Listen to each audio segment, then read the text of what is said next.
Bonjour les amis, j'espère que vous portez toutes et tous très bien. Je suis très heureux de vous retrouver aujourd'hui. On va faire le débrief du match entre le Brésil et le Maroc. C'est le premier débrief de la Coupe du Monde. Donc, je suis quand même très heureux de vous retrouver. Il y a des choses à dire par rapport à ce match.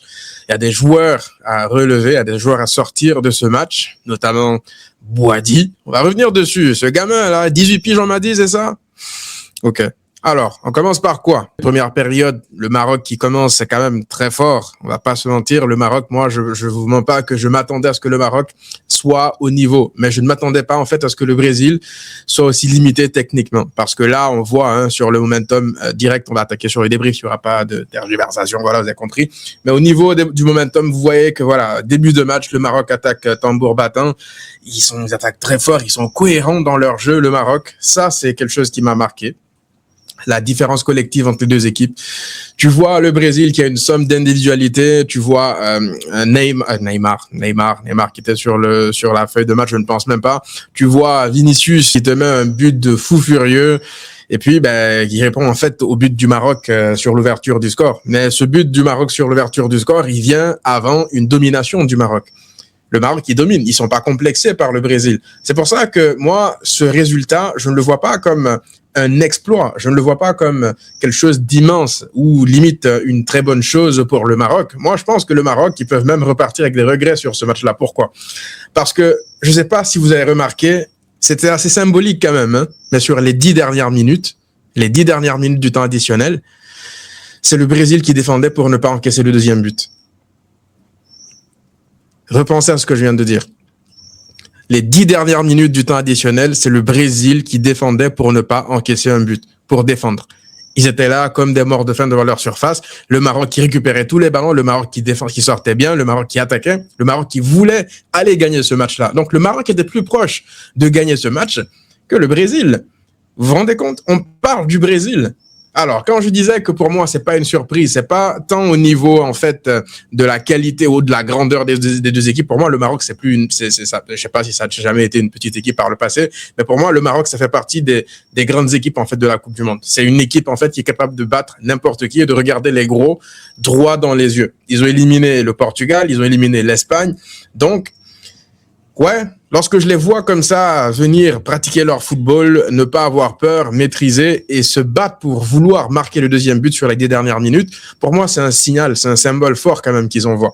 On va parler tout à l'heure des individualités, mais je voulais juste me focaliser sur ça. Ça m'a quand même très, très, très marqué, la vérité, parce que si on m'avait dit il y a 15, 20 ans en arrière, le grand Brésil, que le Brésil serait là à défendre sur les 10 dernières minutes pour ne pas encaisser un deuxième but pour perdre un match face au Maroc sur un match d'ouverture de la Coupe du Monde, je vous aurais pris pour un fou, je vous aurais amené dans un asile. Mais c'est ce qui s'est passé. Donc le Maroc, ça prouve que voilà, il y a un step qui a été franchi pour cette nation-là depuis de longues années maintenant. Ça, je pense que ça a commencé bien avant la Coupe du Monde 2022 parce que en fait, l'impression que j'ai, c'est que le Maroc, il travaille. J'en ai parlé avec des Marocains d'ailleurs, pas mal de potes à moi marocains. Ils m'ont expliqué en fait que dans la formation, dans la pré-formation et dans la post-formation, ils investissent beaucoup.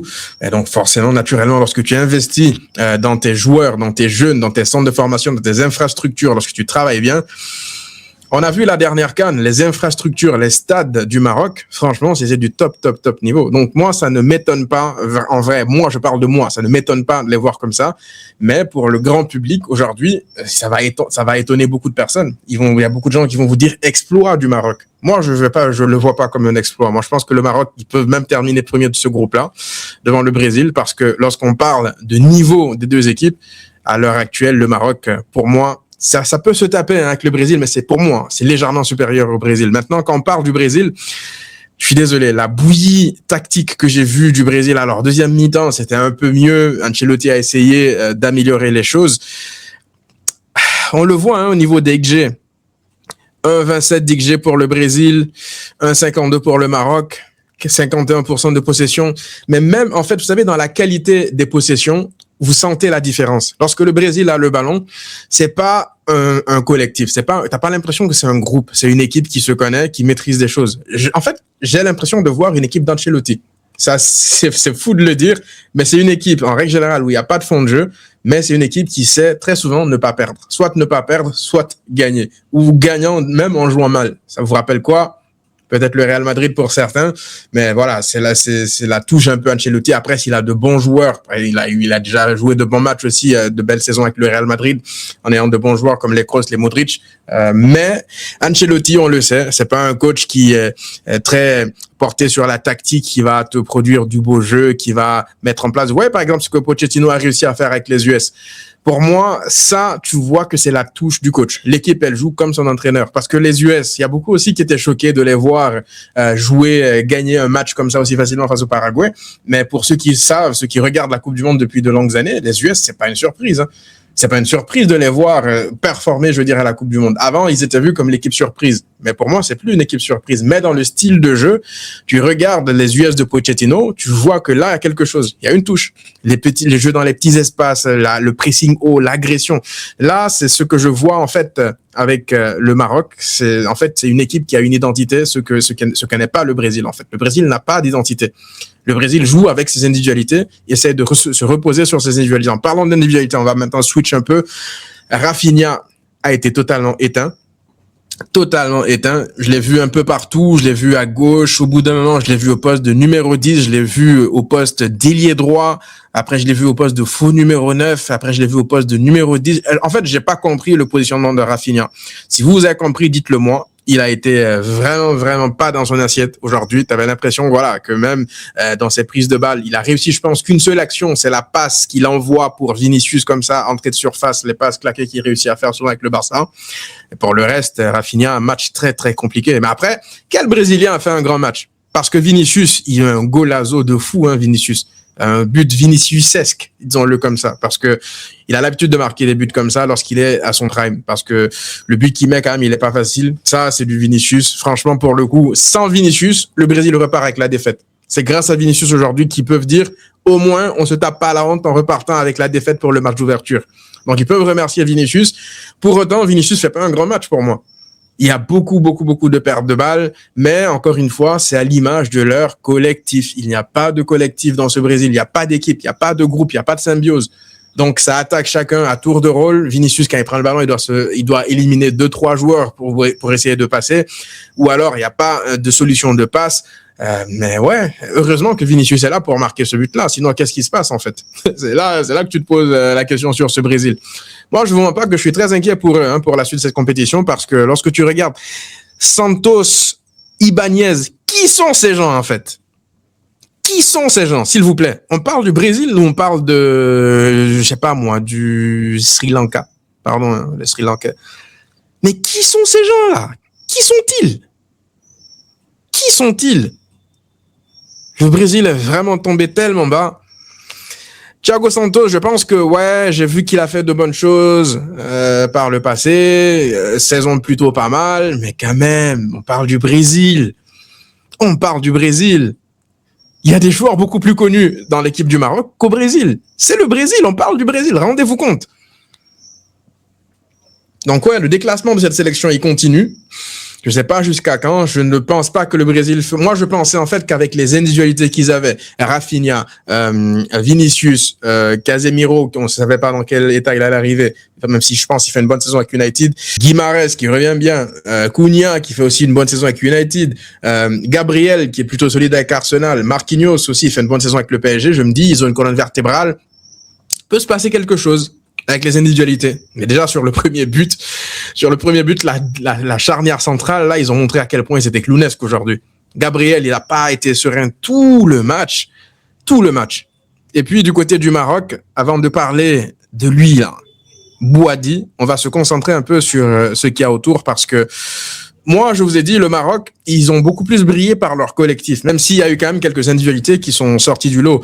Brahim Diaz, j'ai beaucoup aimé son activité. Il a beaucoup tenté, il a beaucoup dribblé. Il est revenu chercher les ballons assez bas, il a beaucoup défendu. C'est ça aussi la différence entre le Brésil et le Maroc. Tu voyais que le Maroc, c'est un groupe, c'est un bloc qui défend ensemble, qui attaque ensemble et qui défend ensemble, sauf sur le but de Vinicius, où je pense Hakimi était un peu trop en avant. Mais Brahim Diaz, La passe qu'il lance comme ça. Au début, je me disais, passe extraordinaire, comment il a vu l'angle de passe. Mais après, je vois en fait que ce sont les deux clowns là qui sont écartés pour donner l'angle de passe à Brahim Diaz. Tu laisses un espace comme ça, un joueur du calibre de Brahim Diaz, ben forcément qu'il va te la mettre sur un plateau. Donc ouais, il te met un caviar pour Ismaël Saibari. Et puis Golazo, parce que la finesse qu'il faut avoir quand même hein, pour piquer le ballon comme ça, juste au-dessus de Alisson. Alisson battu assez facilement. C'est un beau but hein, que le Maroc y marque. C'est un très beau but, franchement, un but collectif en vrai, parce qu'ils récupèrent haut. Ils attaquent assez rapidement, ils savent défendre bas et attaquer et sortir très vite en contre. Mais pour le reste, ouais, Mazraoui, Hakimi, Brahim Diaz, Unai, ils ont été quand même pas mal, même si ça aurait pu être mieux défensivement. Je pense qu'il y a moyen de faire mieux parce que c'est dommage hein, que Abdé se soit blessé juste avant la Coupe du Monde parce que le Maroc, ils vont être durs à sortir. Hein. Je vous mens pas, le Maroc, ils ont de très bons joueurs. Et puis, comment ne pas parler de ce monsieur-là? Bouadi. Ouloulouloulouloulouloulouloulouloulou. Oh là là là là. Quel âge? 18 piges. 18 piges. Ce mec-là a 18 piges. Ça veut dire que le jour où je l'ai découvert, c'est-à-dire le match Lille-Real Madrid en Ligue des Champions, c'était il y a 2 ans, il avait 16 piges à ce moment-là. 16 piges à ce moment-là. Oh, mais qui est-ce qui donne à manger à ces gamins-là? C'est quoi ces générations de fous furieux? 18 piges, ton premier match en Coupe du Monde. Tu sors une masterclass comme ça. T'es là, t'as l'impression que c'est lui le joueur expérimenté, que c'est les joueurs brésiliens, en fait, les joueurs qui sont là pour leur première fois de leur vie. Pour beaucoup, en tout cas, au milieu. Il a la posa, il a la technique, le ballon lui brûle pas les pieds. Lui, apparemment, il a quoi, une clause de 50 millions d'euros. Le club qui va le signer, jackpot, hein. Jackpot. Lui, là, pour moi, le Barça doit se positionner dessus dès la saison prochaine ou même cette saison, pourquoi pas. Après, pour cette saison, voilà, le milieu du Barça, il est quand même stock. Il y a quand même plein de bons joueurs prometteurs aussi, on va pas se mentir. Mais lui, là, craque, hein. Ah, craque. Ah, bon, non, c'est pas un joueur qui est en surchauffe. Non. Dès que tu vois le crack, tu le vois, tu le sais, en fait. Et c'est bien parce que, apparemment, c'est très récemment, en plus, qu'il a choisi de représenter le Maroc. C'est un binational. Et je trouve que c'est quand même assez représentatif de ce que devient le football africain pour certains grands pays comme le Maroc, le Sénégal aussi, où tu vois en fait que les joueurs n'hésitent plus à choisir leur pays d'origine parce que c'est plus comme il y a 15-20 ans en arrière où à chaque fois que tu choisis ces pays-là, c'était garanti en fait que tu allais avoir une carrière internationale assez médiocre ou en tout cas assez limitée par rapport à ce que tu aurais pu avoir si tu choisissais l'équipe de France. Aujourd'hui, tu vois tous ces mecs-là, les Bouadi, tu vois les Hakimi qui n'ont pas hésité entre l'Espagne et le Maroc. Tu vois des joueurs aussi, hein, même en équipe, dans l'équipe du Sénégal, il y a plein de joueurs comme ça. Et c'est pour ça que tu vois ces nations-là, en fait, qu'elles sont de plus en plus fortes. Parce que ces binationaux qui sont formés dans de grands clubs, ou en tout cas dans de bonnes académies, ou en tout cas qui ont une bonne pré-formation, une bonne post-formation, mais forcément que lorsqu'ils arrivent en équipe nationale, c'est le niveau global de l'équipe nationale qui se retrouve rehaussé. Donc franchement, à surveiller. Là, je fais un peu ce que Cassano a fait dans la vidéo avec les Totti ou je sais plus qui. Bref, Bouadi, franchement, je suis épaté. La masterclass qu'il a sorti aujourd'hui, il a mis le milieu du Brésil dans sa poche à quasiment lui tout seul. Il était vraiment partout dans la récupération, dans la projection, dans les sorties de balles. Il a dégoûté les attaquants du Brésil. Pourtant, Rafinha, il presse. Hein. Rafinha, c'est un mec qui presse. Au moins, s'il t'amène pas avec ballon, il va presser. Mais Rafinha était découragé au bout d'un moment. Vinicius a essayé, il a vite abandonné. Donc franchement, Bouadi, ouais, je suis conquis. C'est des joueurs en fait pour lesquels tu as envie de regarder les matchs de football. Unai aussi, des joueurs comme ça qui ont du ballon. Vous savez, ces joueurs-là qui crèvent l'écran. Lorsque tu les vois, tu sens qu'il y a la technique, il y a la confiance, il y a l'audace. Waouh, franchement, Bouadi, top masterclass. Donc voilà, en gros, ce que j'avais à dire par rapport à ce débrief. Voilà, c'est le format qu'on va essayer de faire durant cette Coupe du Monde. Hein. Si ma connexion Internet le permet, vous le savez, hein, je suis pas à Montréal actuellement. Et voilà, hein, si ça vous a plu, dites-moi dans les commentaires, les amis. On va essayer de débriefer aussi le match France-Sénégal. On va choisir des matchs ponctuels comme ça, hein, à débriefer. Naturellement, on va débriefer, je pense, tous les matchs de l'Espagne. Et puis, on se retrouve donc très rapidement pour une nouvelle vidéo. À très vite.